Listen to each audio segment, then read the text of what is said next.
सरला के पति को गुजरे कई साल बीत चुके थे। वो अपने दोनों बच्चों के पालन पोषण के लिए ऑमलेट का ठेला लगाती थी। सरला ने रोशनलाल कपड़े वाले की दुकान के बाहर 1000 रुपए महीने पर जगह ले रखी थी। सरला ने बच्चों को सरकारी स्कूल में डाल रखा था। वो सुबह से लेकर रात तक ठेले पर बहुत मेहनत करती थी। सरला ताई, एक आमलेट बनाना, थोड़ी हरी मिर्च ज्यादा कर देना है। मुझे पता है मुकेश जी, आप ऑमलेट में हरी मिर्च ज्यादा ही लेते हो। हाँ जी, आपको भैया बिना मक्खन वाला 20 रुपए और मक्खन वाला ऑमलेट 30 रुपए का है। सरला ताई, 2 प्लेट आमलेट ब्रेड बना देना। मैं आपको अभी थोड़ी देर में पैसे देता हूँ, ठीक है ना? चंदन भैया, आपके पिछले पैसे भी अभी देने बाकी हैं। 10 प्लेट ऑमलेट के पैसे हो गए हैं। अरे तो दे दूंगा सरला ताई, न तुम कहीं जा रही हो न मैं यहाँ से भागा जा रहा हूँ। चंदन भैया, कोशिश करना ये पैसे आप मुझे जल्दी दे देना। मेरी भी रोजाना की लागत लगती है ये सब सामान लाने में। उधार देती रही तो कमाऊंगी क्या और खाऊंगी क्या? क्या हो रहा है चंदन? उधार के पैसे दे दिया करो। गरीब आमलेट वाली से उधार में खाने की जगह पैसे देकर खाया करो। सेठ जी, दे तो देता हूँ, वो तो मेरे पास छुट्टे नहीं थे इसलिए बाद में दे देता। सरला ताई, महीने के 1000 रुपए कब दे रही हो? भाई जी, आपको मैं कल पकड़ा दूंगी। चंदन, कल साड़ियों का नया माल आना है, मुझे डॉक्टर के पास जाना है, तो मैं थोड़ी देर से आऊंगा। तुम सारा माल उतरवा लेना। ठीक है सेठ जी, मैं रखवा लूंगा। अगले दिन रोशनलाल डॉक्टर के पास चला जाता है। चंदन दुकान पर साड़ियों का माल उतरवा रहा था, तभी उसका दोस्त मदन आ जाता है।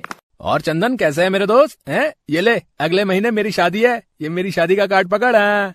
आ बैठ थोड़ी देर यहाँ, मैं जरा ये माल गिनकर रख लूं। और बता, क्या खाएगा? रुक, मैं आमलेट ब्रेड मंगवाता हूँ। हैं? तुझे तो आमलेट ब्रेड पसंद है ना?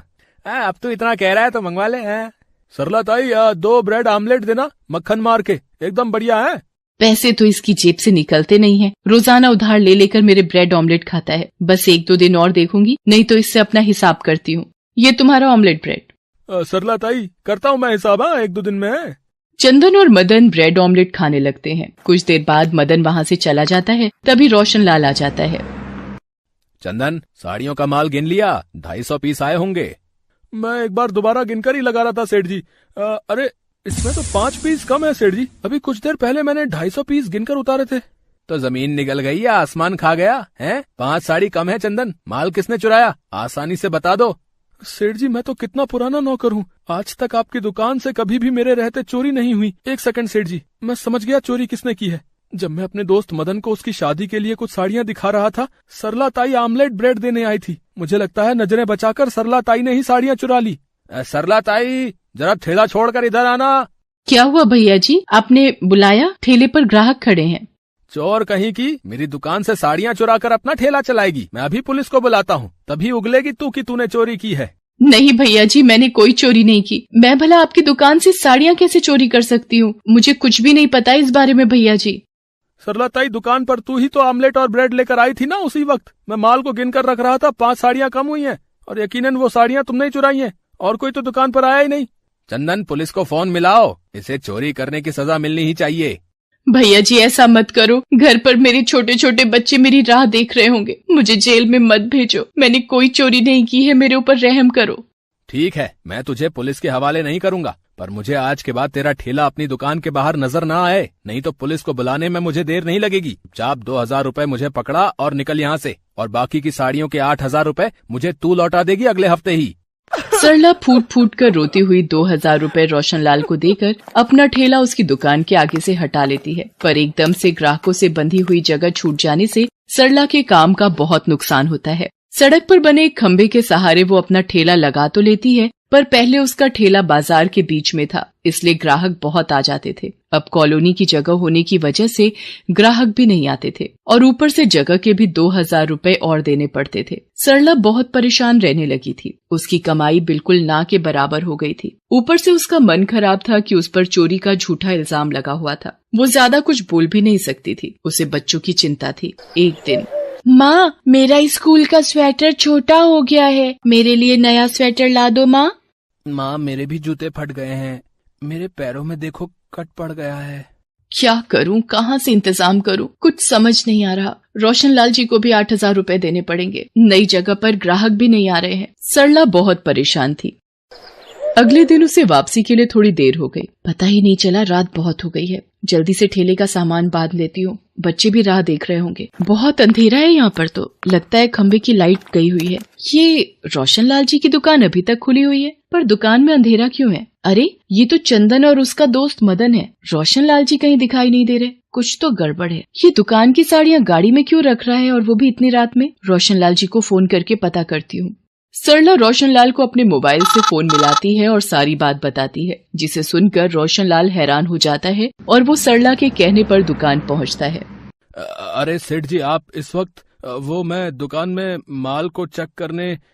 इस वक्त तुम कौन सा माल चेक करने आए हो? और ये मदन क्या कर रहा है तुम्हारे साथ? मैंने तुम्हें चाबी इसलिए पकड़ाई थी कि मुझे सुबह किसी जरूरी काम से बैंक जाना था, ताकि तुम दुकान जल्दी खोल सको। विश्वासघाती, तुम चोरी कर रहे थे मेरी दुकान से, हैं? वो तो अच्छा है सरला ताई ने यहाँ से गुजरते हुए तुम्हें देख लिया और मुझे फोन पर सारी बात बताई। आज सरला ताई ना होती तो न जाने तुम तो रोजाना मुझसे आंखें चुराकर सारा माल ही गायब कर देते। रोशनलाल पुलिस को फोन कर देता है। वो चंदन और मदन को चोरी करने के इल्जाम में गिरफ्तार कर लेती है। चंदन पुलिस के सामने उगल देता है कि वो पिछले कई दिनों से दुकान से साड़ियाँ चोरी करके मदन के साथ मिलकर बेच रहा था और उसी ने खुद को बचाने के लिए सरला पर भी झूठा इल्जाम लगाया था। सरला ताई, मुझे माफ कर दो। आज तुम ना होती तो पता नहीं ये दोनों तो मेरी पूरी दुकान को लूट चुके होते। तुम्हारा बहुत बहुत शुक्रिया। और मैंने तुम्हारे साथ इतना गलत व्यवहार किया, फिर भी तुमने आज मेरी सहायता की। तुम्हें कहीं और जाने की जरूरत नहीं है।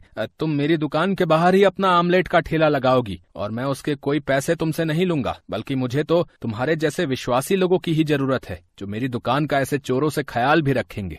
भैया जी, मुझसे आप माफी मत मांगिए। कई बार हम कानो सुनी पर विश्वास कर लेते हैं और बिना दूसरे पक्ष पर विश्वास किए नतीजे पर पहुंच जाते हैं। शायद कभी कभी हमारा समय ही खराब होता है, इसीलिए परिस्थितियां भी हमारे विपरीत ही होती हैं। मैं आपकी दुकान के बाहर फिर से ठेला लगा पाऊंगी तो मेरे बंधे हुए ग्राहक फिर से लौट आएंगे। आपका शुक्रिया भैया जी। सरला की सच्चाई और चंदन का सफेद झूठ रोशनलाल के सामने आ जाता है। सरला फिर से रोशनलाल की दुकान के बाहर ही अपना ऑमलेट का ठेला लगाने लगती है, जिससे उसके बंधे हुए ग्राहक फिर से वापस आ जाते हैं और एक गरीब ऑमलेट वाली को सच्चाई का फल मिल जाता है। Best buddies. Hello friends, thanks for watching this video. अगर आपको ये वीडियो पसंद आया है तो प्लीज लाइक, सब्सक्राइब, कमेंट्स करें इस वीडियो पर और हाँ, शेयर करना भी ना भूलें। और भी मजेदार वीडियो देखने के लिए नीचे दिए गए बेल आइकॉन को दबाएं। देखते रहिए बेस्ट बडीज।